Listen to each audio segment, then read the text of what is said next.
지난 월요일이 6월 29일이었습니다. 29일 날 한 기사가 눈에 띄었는데요. 그 기사는 이제 25년 전 1995년 6월 29일 날 일어났던 삼풍백화점 붕괴 사건 때 그 백화점 내에 있었던 한 일식 식당에서 일어난 일을 다룬 그런 기사였습니다. 그때 21살이었던 한 직원이 일을 하고 있는데 그날 한 주방장이, 그 식당의 주방장이 굉장히 연세도 지긋하시고 점잖으신 분이었는데 굉장히 급박한 목소리로 빨리 나가! 이 외침을 들었다는 거예요. 빨리 나가!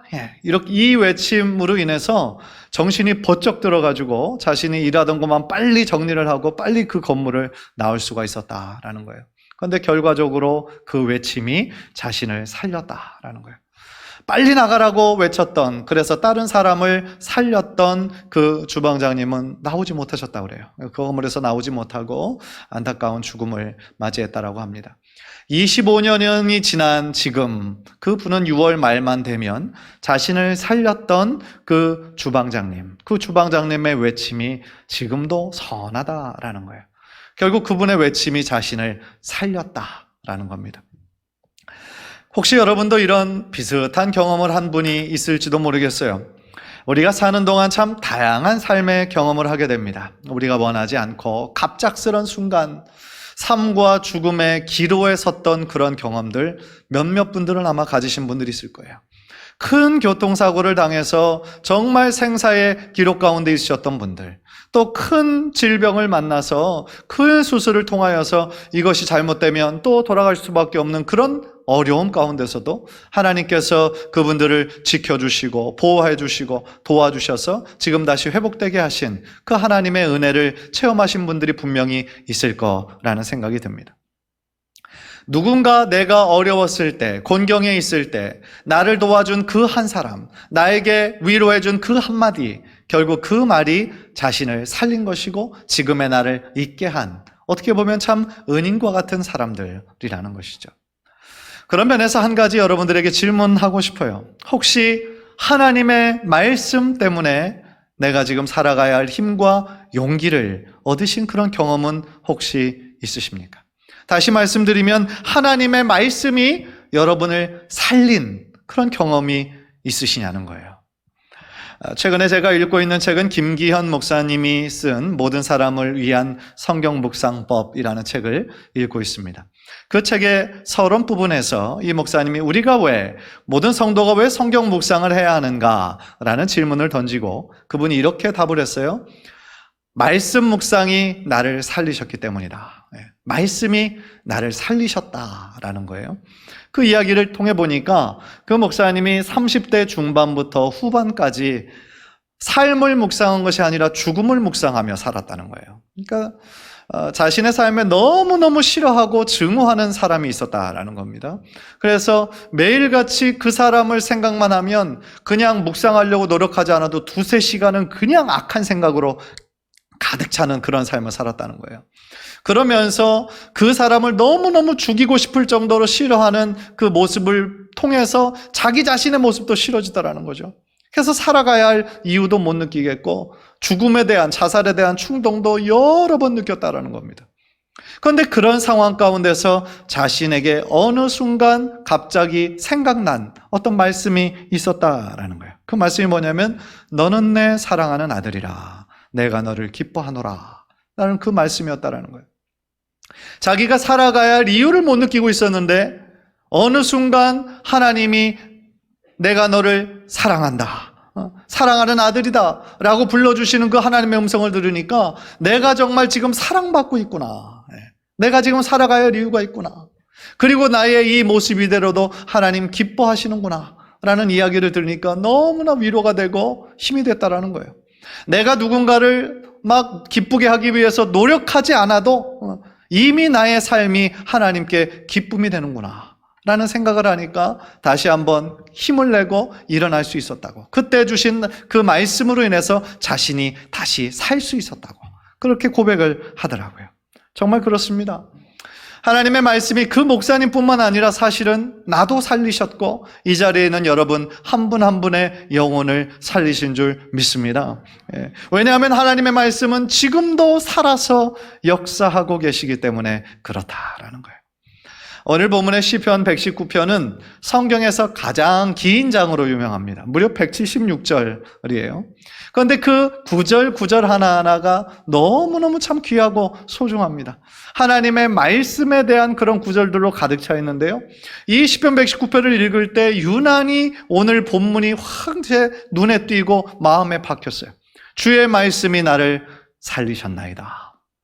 주의 말씀이 나를 살리셨나이다.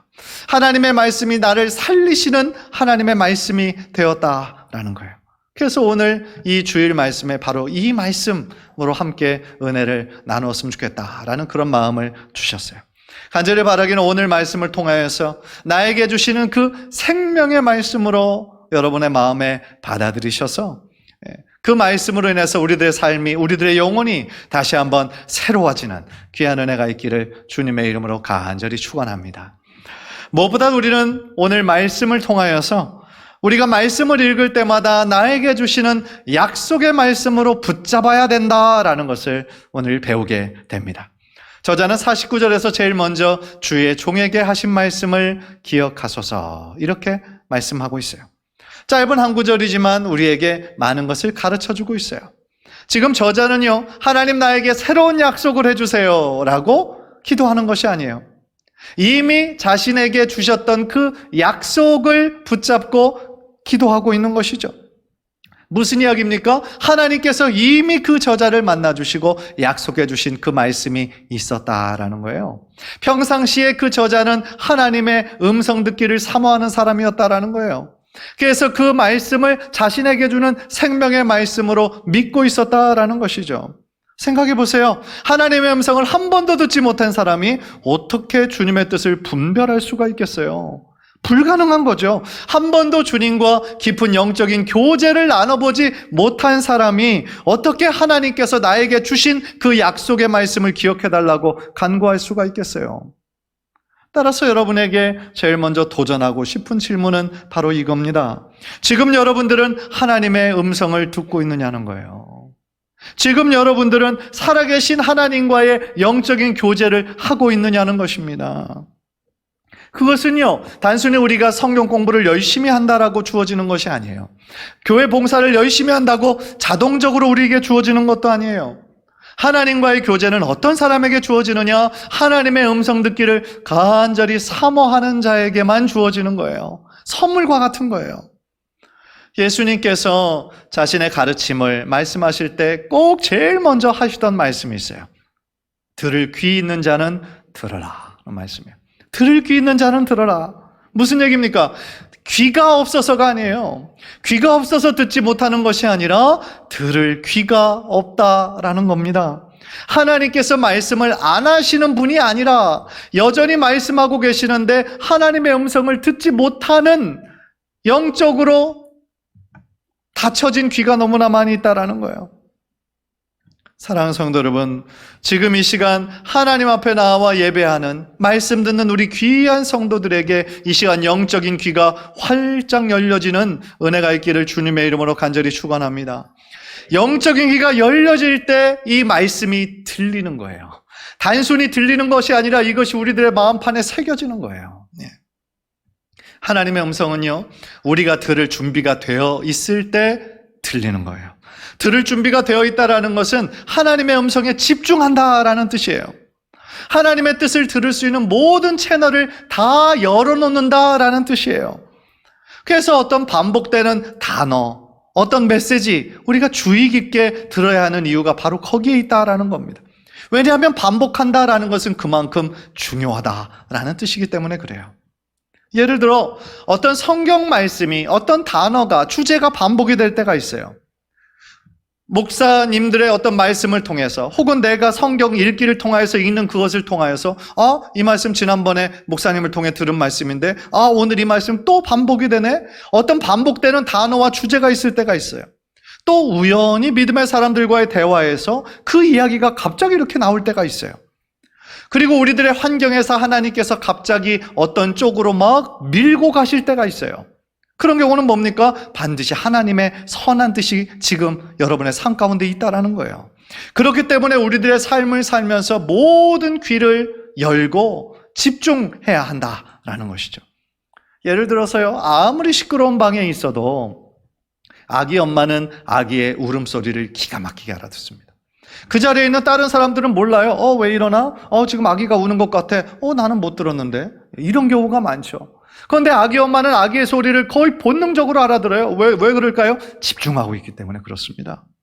따라서요, 우리의 몸 전체가 커다란 귀가 되어서 하나님의 음성에 집중한다면 우리를 향한 하나님의 음성과 하나님의 뜻이 어느 순간부터 들리게 될 줄 믿습니다.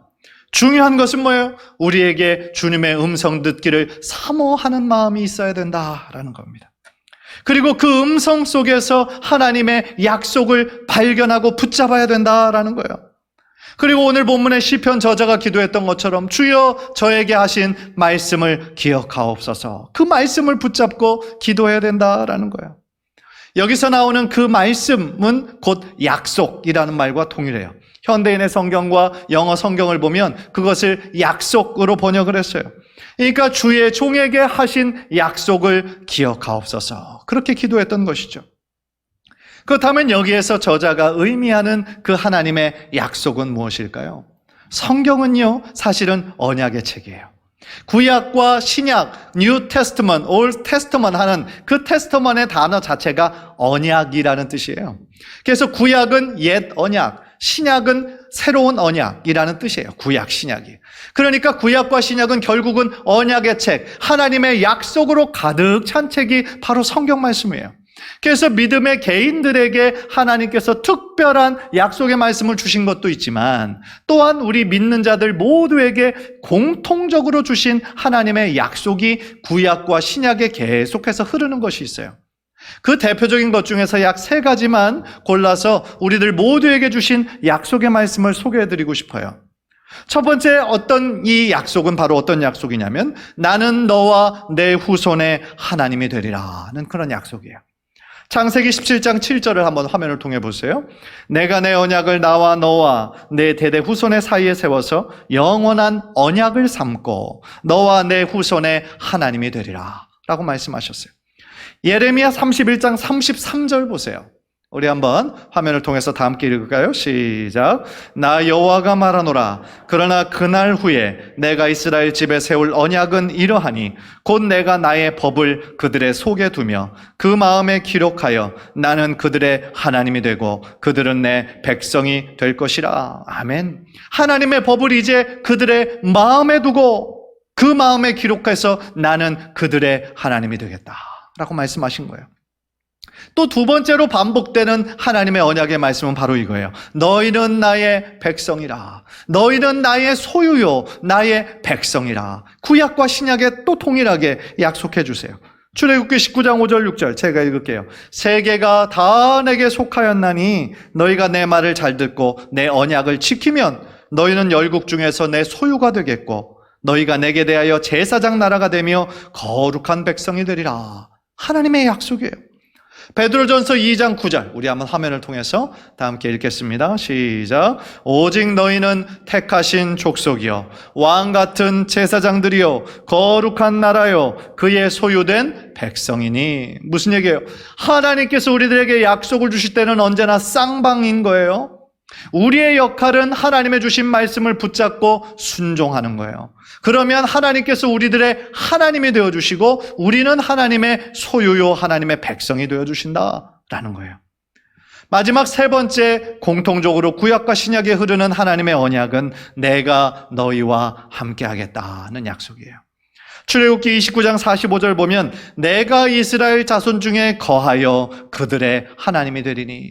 내가 너희들 중에 함께하겠다, 함께 거하겠다, 내가 너희의 하나님이 되겠다 말씀해 주시죠.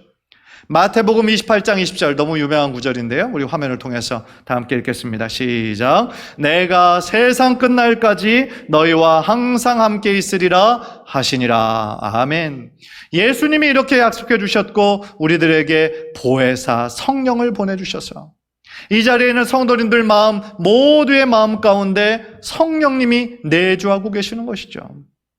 지금 여러분들의 마음에, 우리들의 삶에 성령님께서 내주하고 계시고 다스리고 계시고 우리를 절대로 떠나지 않으시는 거예요. 그러니까 예수님의 약속을 이미 성령님께서 이루어 주신 것이죠. 요약해보면 그거예요. 하나님께서 우리 모든 주의 백성 성도들에게 공통적으로 주신 이 언약의 핵심은 뭡니까? 나는 너의 하나님이 되어주겠다. 그리고 너는 나의 소유요 나의 백성이다. 내가 너희와 함께 영원히 거하며 너희를 떠나지 않겠다 라는 하나님의 약속이 바로 여러분들 모두에게 주신 하나님의 약속이라는 것이죠. 간절히 바라기는 우리들 모두에게 주신 그 하나님의 변함없는 약속을 붙잡고 우리가 힘들 때마다 혹은 내가 혼자인 것처럼 외로움을 느낄 때마다 다시 한번 나와 늘 함께 하시는 하나님을 기억하며 다시 한번 힘과 용기를 내는 귀한 성도님들 되시기를 주님의 이름으로 간절히 축원합니다. 두 번째로 오늘 본문은요, 우리들에게 하나님의 신실함을 기억해야 될 것을 우리들에게 말씀하고 계십니다. 시편의 저자가요, 주의 종에게 하신 말씀을 기억하소서 주께서 나로 소망이 있게 하셨나이다 라고 기도하고 있어요. 이 기도는요, 혹시 하나님이 나에게 하신 약속을 잊어먹을까 봐 불안해서 하는 기도가 아니에요. 하나님, 혹시나 하는 마음에 다시 한번 제가 말씀드리는데요, 지난번에 저에게 약속하셨던 거 아직 기억하시죠? 아직 유효한 거죠? 그렇게 확인하는 게 아니에요. 이러한 염려는 뭐예요? 우리 수준에서 하나님을 생각하기 때문에 그래요. 사실 사람 간의 약속은 어느 순간 바뀔 때가 있어요, 중간에. 그죠? 환경과 상황 따라 변경이 되기도 하고 심할 때는 없어져 버리고 폐기돼 버릴 경우도 있어요. 그러나 중요한 건 뭐예요? 하나님께서 우리들에게 하신 약속은 절대로 변경되지 않아요. 절대로 없어지지 않아요. 왜냐하면 우리 하나님은 신실하신 하나님이시기 때문에 하나님께서 우리들에게 하신 약속을 반드시 이루시는 분이시기 때문에 그렇다라는 거예요. 하나님의 신실하심은요, 하나님의 변함없는 성품이에요. 하나님의 영원한 성품이에요. 따라서 그분은요, 자신의 한 말을 반드시 지키셔야지, 만약에 그것을 지키지 않아야 하시면 하나님의 영광을 가리우게 되는 거예요, 스스로. 따라서 하나님은 우리들에게 하신 모든 약속을 기억하시고 그것을 하나님의 시간 내 하나님의 방법으로 이루어 가고 계시는 것을 믿으시기를 바랍니다. 그래, 우리가 믿는 하나님은 신실하신 분이시기 때문에 그래요. 그래서 저자가요, 자신에게 한 약속을 기억하소서라고 기도하면서 그 뒤에 그 약속이 자신에게 소망이 되었다라고 말씀하는 이유가 바로 그거예요. 누군가와의 약속은요, 우리들 안에 소망을 불러일으키죠.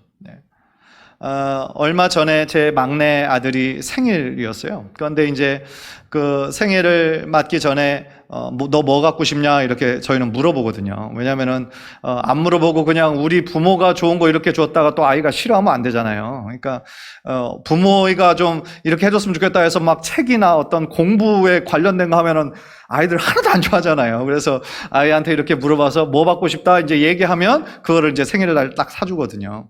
근데 올해는 자기가 무선 이어폰을 좀 갖고 싶다는 거예요. 이제 자기 형이 이제 그것으로 음악 듣고 이러는 거 보니까 자기도 갖고 싶었던 모양이에요.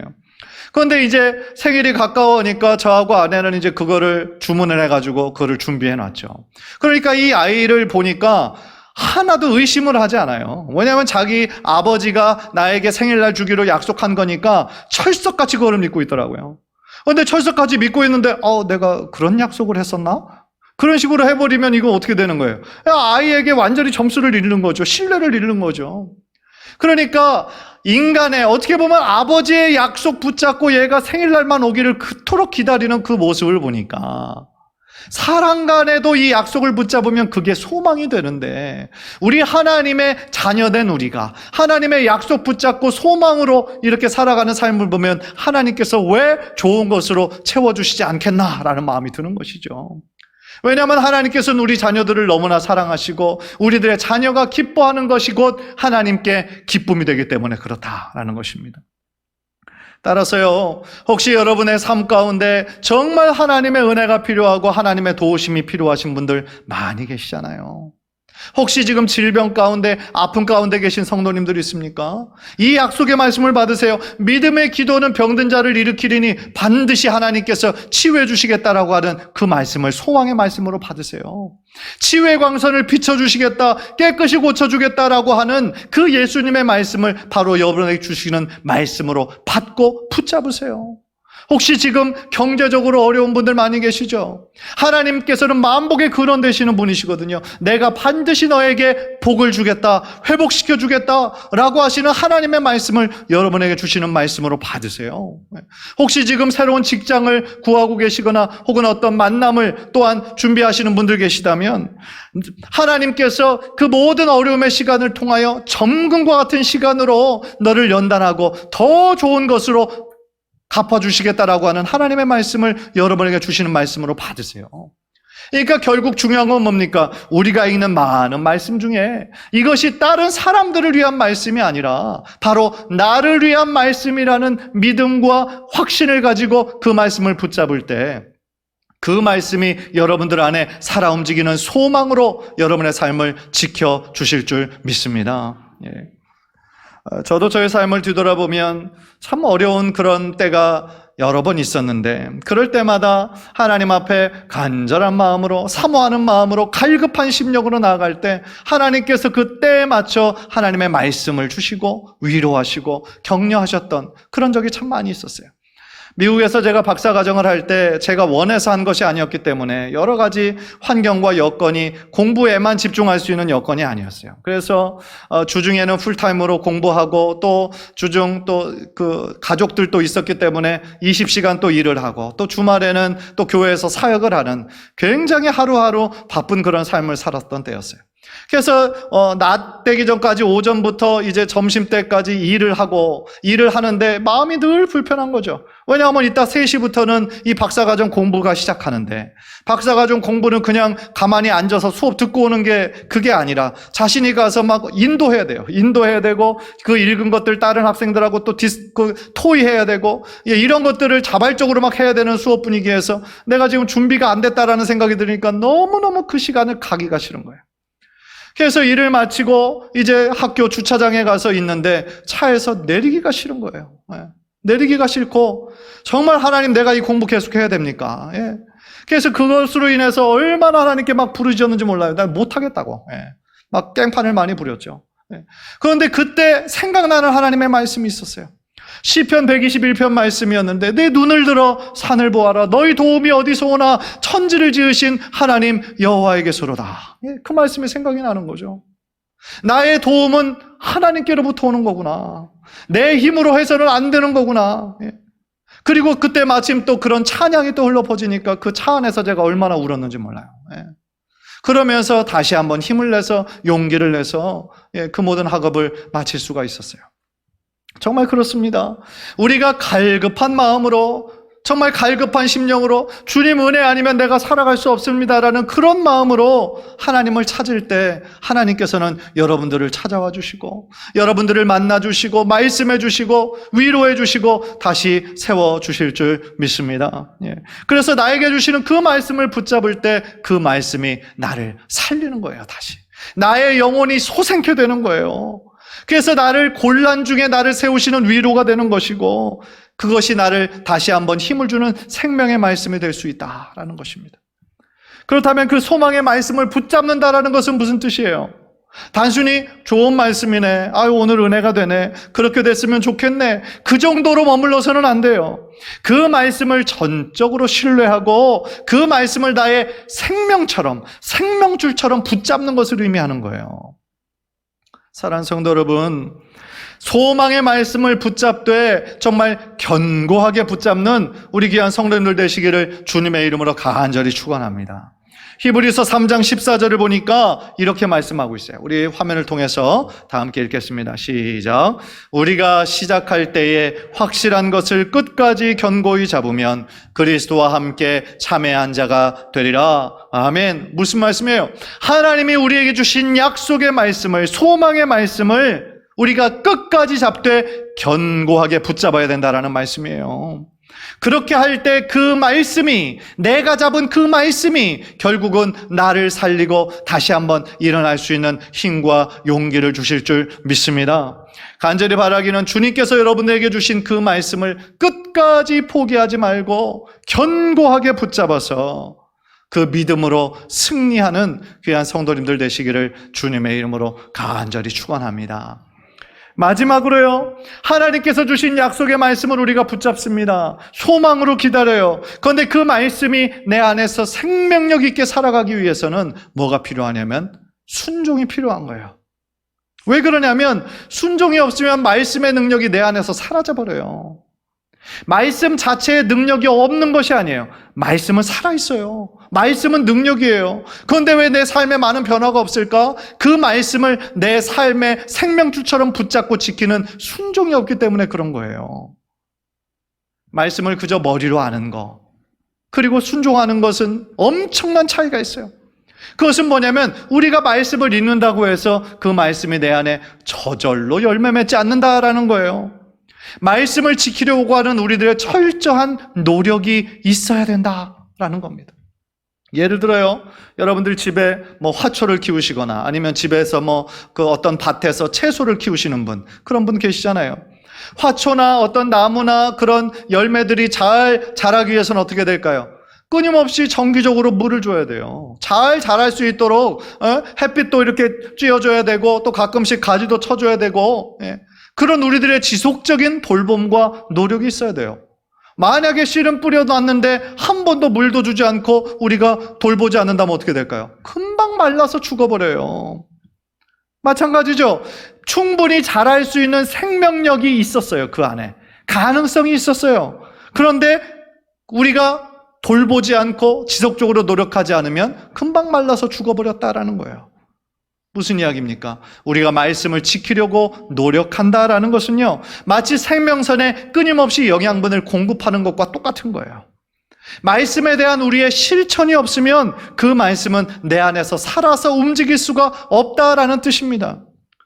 그래서 주어진 말씀을 나에게 주시는 말씀으로 받고 그 말씀대로 살려고 우리가 노력할 때에 결국 내 안에 그 말씀이 살아서 나로 하여금 어떤 환경도 이기고 믿음으로 승리할 수 있는 힘과 능력이 될 수 있다라는 거예요. 그래서 저자는요, 그 말씀을 지키기 위하여 자신이 어떤 노력을 했는지가 읽어보면 계속 나와요. 51절을 보면은요, 그 말씀을 지키기 위해서 이 저자는 어떤 노력을 했냐면 주의 법을 떠나지 않았다라는 거예요. 주의 법, 주의 규례, 주의 훈계 다 똑같아요. 하나님의 말씀을 의미하는 거예요. 51절 보세요. 교만한 자가 나를 심히 조롱하였어도 나는 주의 법을 떠나지 아니하였나이다.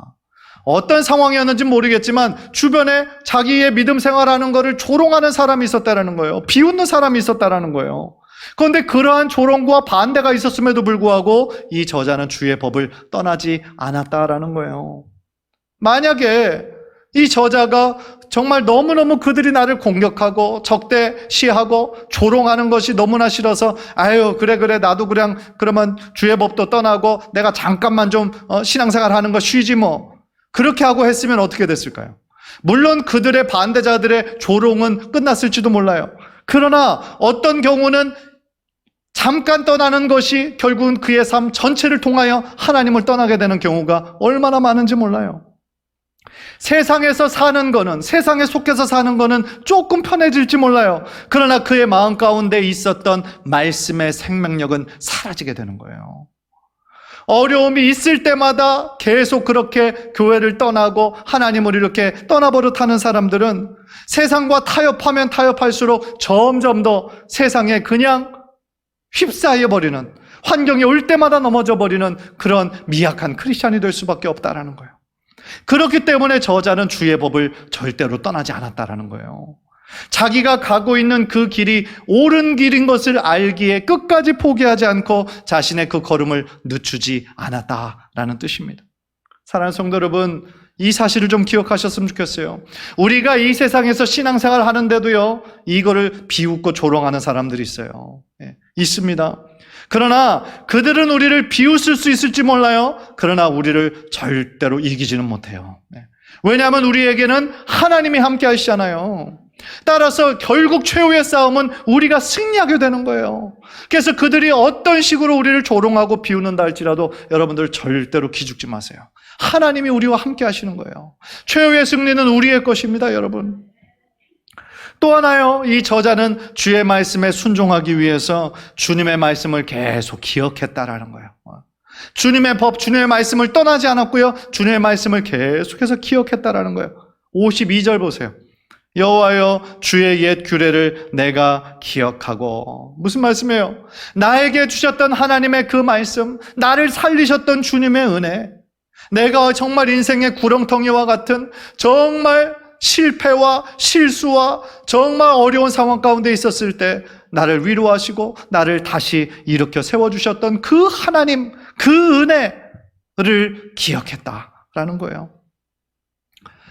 어제 우리 한 장로님께서, 우리 장로님들 카톡방이 이렇게 있는데, 우리가 이렇게 신약성경 통독 운동을 하다 보니까 자신의 이제 40년 전에 군대 생활이 이렇게 생각이 나셨다는 거예요. 그래서 그 훈련소에서 이제 그 기도원 협회에서 나온 작은 신약성경하고 시편하고 같이 있는 성경을 나눠줍니다. 근데 이제 군부대 생활이 힘들잖아요. 어렵잖아요. 그러니까 이제 중간 여기에 호주머니에 있는 성경을 펼쳐서 그걸 읽으시며 많은 위로와 많은 힘을 얻으셨다고 그래요. 그런데 이제 초년병 시절에 이제 자대 배치받고 힘들게 하는데 고참들의 눈치 때문에 성경을 이렇게 막 대놓고 열심히 읽지는 못하셨죠. 그래서 가장 자유롭게 읽을 수 있는 시간이 화장실에 있는 시간이셨다고 그래요. 화장실에 있는 동안 그 성경 읽으면서 또 위로가 되고 집중하고, 그런 시간이 너무나 기억에 난다고. 그래서 그때 자신이 읽었던 그 말씀으로 인해서 자신의 마음이 얼마나 샘솟는 기쁨이 이렇게 흘러넘쳤는지 모르는데, 지금 이 성경을 다 똑같이 우리 동안의 공동체들과 읽으면서 그때 40년 전에 있었던 그 기쁨이 다시 이렇게 생각이 난다라고 말씀을 하시더라고요. 참 귀한 간증에 제가 참 은혜를 받았습니다. 정말 그래요. 우리 그 장로님과 같은 그러한 간증이 우리가 신약성경을 2달 동안 통독하는 동안 여러분의 삶 가운데서도 일어나게 되기를 주님의 이름으로 간절히 축복합니다. 사랑하는 성도 여러분, 살아있는 하나님의 말씀이 지금도 선포되고 있고요, 이미 성경으로 우리들에게 주어져 있어요. 그런데 그 말씀이 내 안에서 살아서 움직이고 역사하려면 어떻게 돼요? 그 말씀에 반응하고 실천하는 우리들의 순종이 뒤따라야 한다라는 것입니다. 간절히 바라기는 이번 7월 8월에 있는 이 신약성경 통독 그 운동을 통해서 우리들에게 주어진 말씀을 부지런히 읽고, 또한 그 말씀을 나의 마음에 깊게 받아들이고, 또 그 말씀에 나와 있는 대로 실천하고 순종해서 그 말씀이 여러분들의 삶을 지배하고 마침내 여러분들의 삶이 예수 그리스도의 아름다운 모습으로 변화되는 귀한 변화가 저와 여러분의 삶 가운데 계속하여 일어나게 되기를 주님의 이름으로 간절히 축원합니다.